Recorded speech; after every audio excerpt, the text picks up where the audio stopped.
Hey there, welcome to this week's Facebook Live.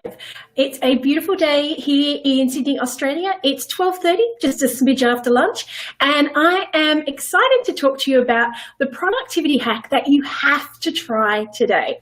Now, today I was going to talk to you about something a little bit different. I had a whole big marketing thing planned, but you know what? We are going to do that next week.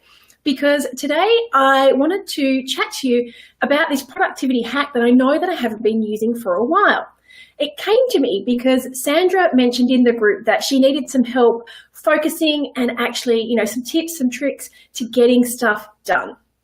And I thought about it. And so I linked her to a bunch of resources where I show you some apps that you can use, and I show you a couple of downloads that I use that I've created to help you get stuff done. But then I was thinking, you know what? I've been pretty bad at this as well. I've been pretty bad at just getting sucked into busy work. Now, you know how it is. The phone is ringing, the laptop is beeping at you, an alert goes off. And in the midst of all of this, you get 3 text messages. And you just are completely overwhelmed with busy work. Busy work 10, productivity 0. So in 2015, I did a 15-day blog challenge with my friend Natalie Sisson. And one of those days was to write about one tool that I use to remove distractions. Now, this one had me thinking. It was a little bit of a toughie. I talk a lot about productivity and all of the apps that I use. And so I looked at what I'd written, nearly over a year ago, nearly 2 years ago, and I kind of updated a bit. I use Asana for keeping my small but very mighty team on track. I use Google Calendar for running my life, pretty much everything. I use Facebook Messenger a lot because my rockstar clients who get instant access to me, it's the easiest way for them to get my attention.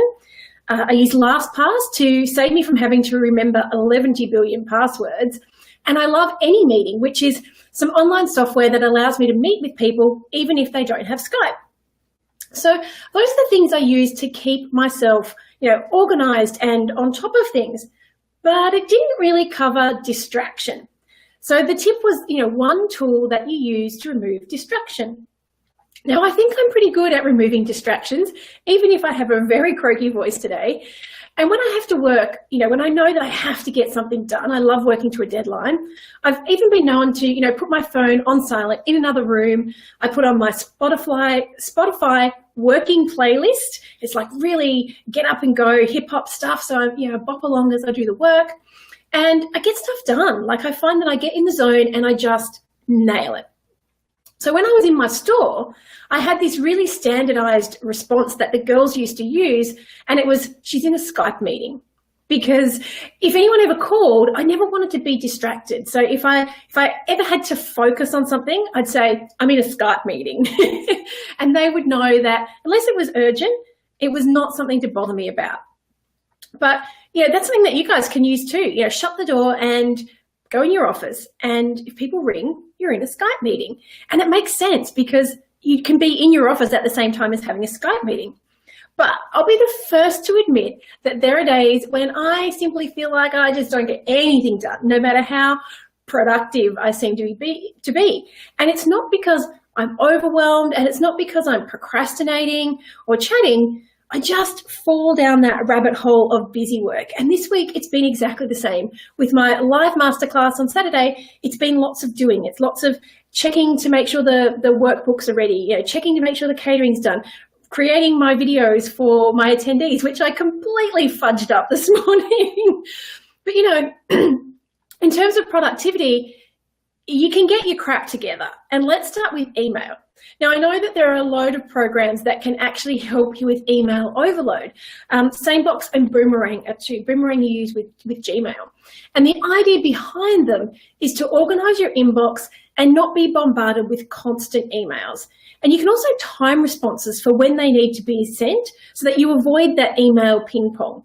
You can also set your email up to only sync during business hours. So business email, only sync during business hours. I like that one. And it is one that I did use. And it is especially pertinent if you're a home-based business, because I see so many people who say, I got an email at 10 o'clock at night and the person expected a response. You wouldn't have got that email if you didn't allow it to sync. Now, personally, I shut email off at about 4:30 p.m. when I finish, and I generally don't open it back up until I go back to work the next day at 9 a.m.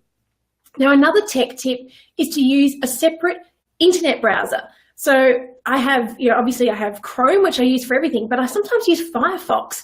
I don't have any bookmarks set up, I don't have anything. So if I want to do research, I can type it in and I won't have the distraction of all those things in the toolbar and things popping up, just dinging in the background. But if you really need to separate yourself from the internet to get stuff done, you can try an app like Freedom, and it will switch it all off for you and it will lock you out for a set period of time. But today's distraction removal tool, which I do use, but I've been pretty slack with it lately. I admit that I don't use it often enough, but it is free. It is something everybody should have at their disposal, and it just takes a little bit of training. It's called, wait for it, drum roll please, shutting the door. Yes, it is as simple as that. Shutting the door to your office or, to a bedroom if you don't have an office, or into the dining room, wherever it is that you do your work, it takes away 1,000,001 distractions.